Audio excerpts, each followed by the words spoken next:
Make no mistake, every cult is a spiritual war against consent. It is the suppression of your body's ability to interpret reality for itself. The overman must reclaim this consent. He must recognize when fear is not protection, but programming. When belief is not wisdom, but control, because no matter how good the script sounds, if it's not written by you, it's not your life. Cults aren't going anywhere. That might be hard to hear, but it's true.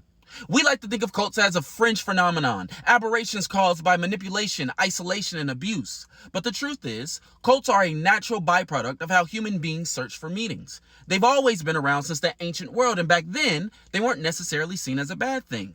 A cult was just a group organized around shared beliefs, rituals, or devotion to a figure or force. It was neutral, a way for people to orient themselves in a confusing world, and maybe that was the point.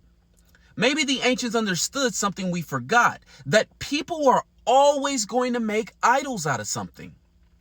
Always. It's built into our wiring. The chaos of existence is too much for most people to face alone. So they look for someone to follow, someone who seems sure, someone with answers, someone with charisma, which comes from the Greek word cherish, meaning gift or favor, often believed to be from the gods. That divine quality, that sense of destiny, that energy that makes people lean in and say, lead me.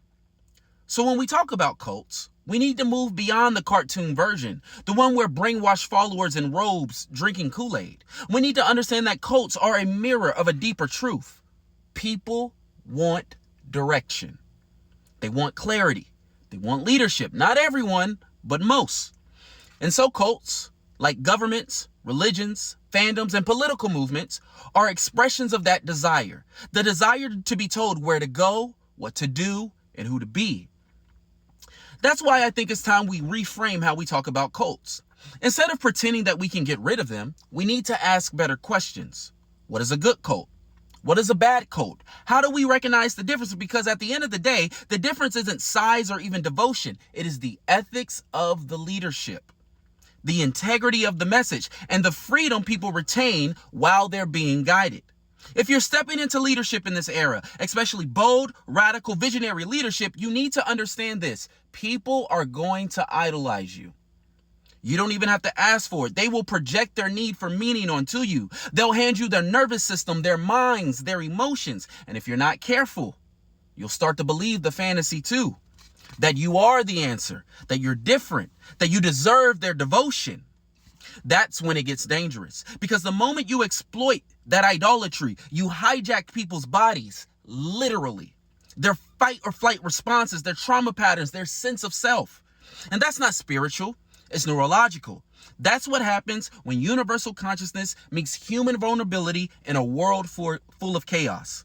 So no, cults aren't going anywhere. The question is, will we learn to lead with awareness? Will we create spaces where people can belong and be guided without losing themselves? Because leadership isn't just about vision. It's about restraint.